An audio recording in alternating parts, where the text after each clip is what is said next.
Hi sweet friends, it's Panache. I was asked the other day, is it possible to forgive someone who will never change? I want you to know that life isn't about changing the people around you. It's about loving yourself. The more you love yourself, the less you're focused on people around you and their behaviors.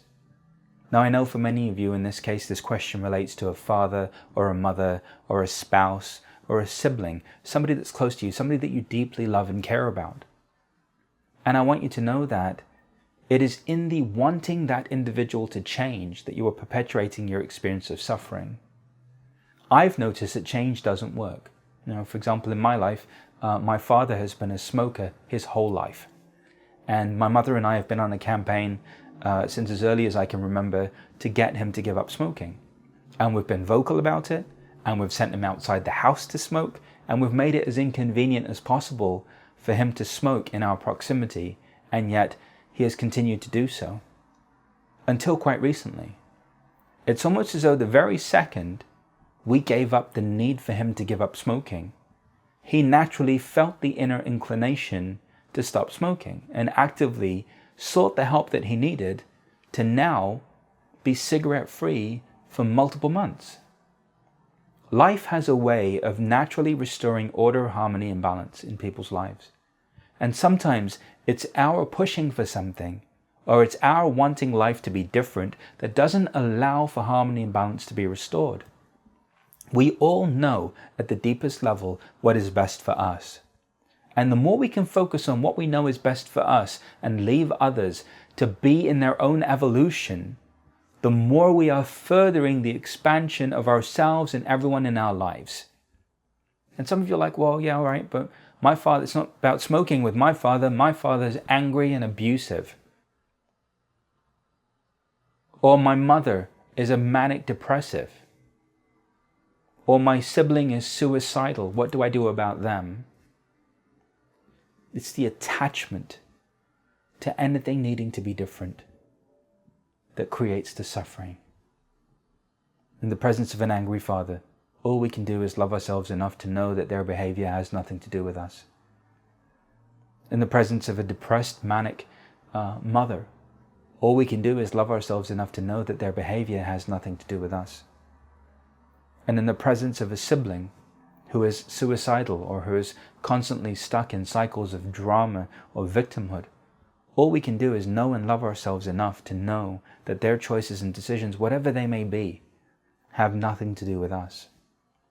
The more we disengage from this false external belief that it is about correcting the behaviors of those outside of us, and the more we start to focus on loving ourselves and growing in our foundational platform of self-love, the more life seems to take care of itself powerfully.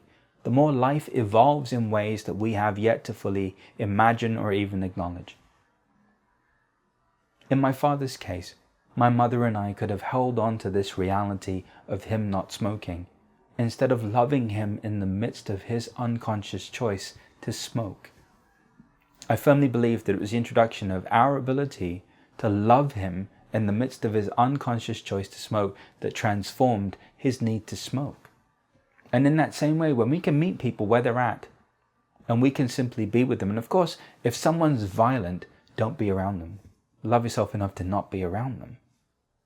But if what we're talking about is a majority of instances where somebody's upset or angry or in drama or is constantly on this hamster wheel of victimhood or whatever that is, in the presence of that, by you being you, you're offering them an invitation to be themselves. So, can you forgive someone who will never be different, who will never change? Give up the need for them to be different. Give up the need for them to change. Allow life to work its alchemy in them as much as it has worked in you, and trust and believe that there is promotion and increase in their destiny as much as there is promotion and increase in yours. The more you can let go of any outcomes as they relate to anyone outside of you, and the more you focus on your own inner state, and the more you focus on your own inner connection, which isn't selfish, the more you can begin to emit love and emit peace and harmony into your world. which then in turn reminds others that this is who they really are. I can't wait to see what unfolds for you. Post your comments here and let me know how these insights and these awarenesses are impacting you in your life. I love you with all my heart, and I thank you for loving me. Hi friends, it's Panache. Did you like this episode? If you did, then there are 4 things that you can do right now to continue on your journey. Firstly, I want you to subscribe to my channel so that I can continue to send you new inspiring insights and videos on a regular basis. Secondly, you can get my book by clicking right here.